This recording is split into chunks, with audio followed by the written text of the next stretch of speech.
Assalamualaikum warahmatullahi wabarakatuh. Saya Zaini Gani dengan NIM C1C018060 akan membahas mengenai akad-akad lainnya, di mana materi pokok pada hari ini terdapat pada layar berikut.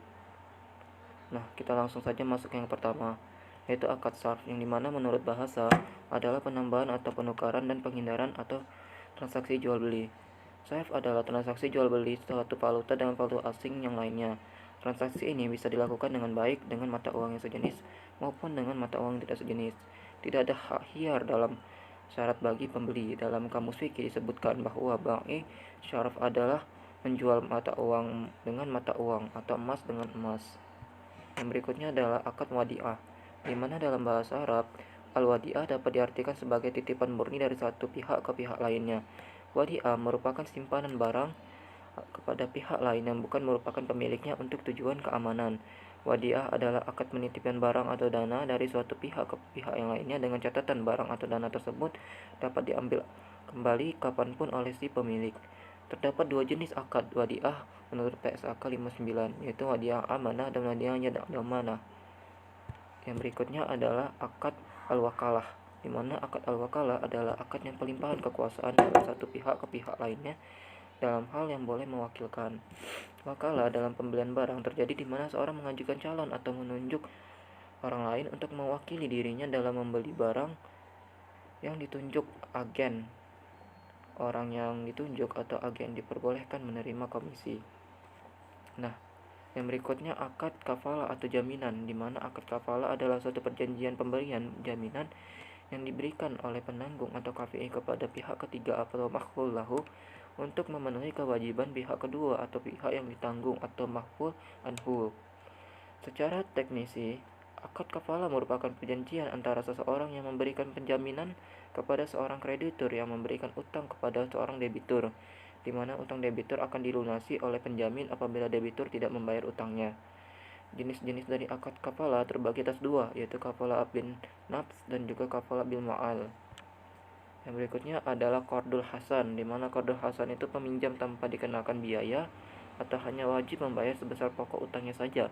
Pinjaman uang seperti inilah yang disesuai dengan ketentuan syariah, karena tidak ada riba dan karena kalau meminjam uang maka ia tidak boleh meminta pengembalian yang lebih besar dari pinjaman yang diberikan. Namun si peminjam boleh saja menghendaknya sendiri untuk memberikan kelebihan atas pokok pinjamannya sebagai hadiah dan tidak boleh dicantumkan di dalam perjanjian dan tidak boleh berulang.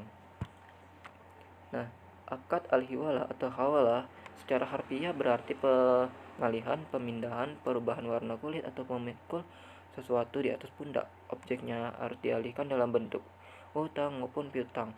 Jenis akad ini pada dasarnya adalah akad tabarok yang bertujuan untuk saling tolong menolong untuk menggapai ridhonya Allah Subhanahu wa taala. Jenis-jenis akad hiwalah ditinjau dari segi objek akadnya terbagi atas dua, yaitu hiwalah al-haq dan juga hiwalah ad-dain.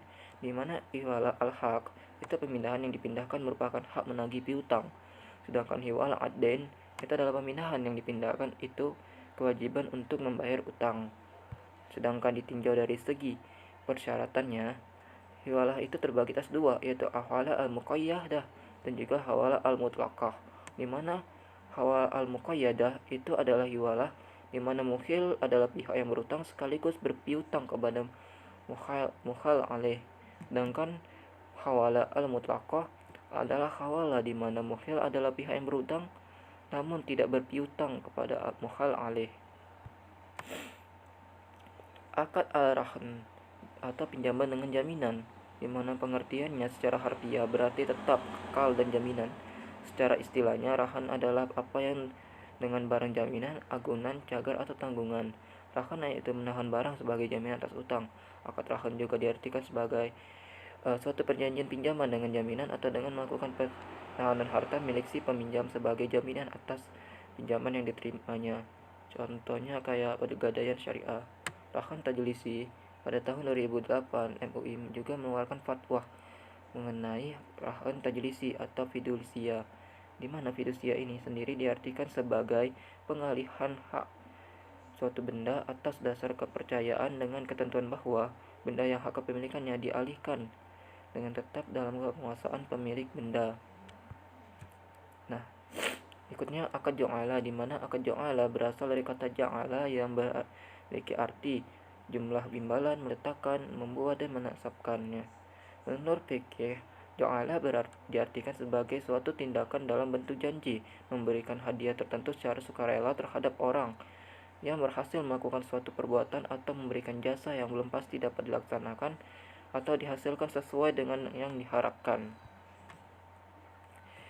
Change card dan syariah card atau kartu kredit syariah. Change card adalah fasilitas kartu talangan yang dipergunakan oleh pemegang kartu sebagai alat pembayaran atau pengambilan uang tunai pada tempat tertentu yang harus dibayar lunas kepada pihak yang memberikan talangan pada waktu yang telah ditetapkan. Sedangkan syariah card adalah kartu yang berfungsi seperti kartu kredit dengan hubungan hukum berdasarkan sistem yang ada antara pihak yang berdasarkan prinsip syariah. Nah, dari seluruh akad-akad yang ada, sumber hukum dari seluruh akad-akad tersebut adalah mubah atau boleh asalkan tidak melanggar dari syariatnya Islam, di mana rukun-rukunnya itu pada dasarnya sama, yaitu ada 3, yaitu pelaku, yang kedua objeknya, yang ketiga ijab dan qabul atau serah terima. Perlakuan akuntansi PSAK 59 dan PAPSI tahun 2013 itu membahas mengenai pengakuan pendapatan dan beban, di mana terbagi atas 2, yaitu pendapatan dan beban yang berkaitan dengan jangka waktu diakui selama jangka waktu tersebut, dengan pendapatan dan beban yang tidak berkaitan dengan jangka waktu yang diakui pada saat terjadinya. Baiklah, cukup sekian materi saya pada hari ini. Apabila ada salah mohon maaf. Saya akhiri. Wassalamualaikum warahmatullahi wabarakatuh.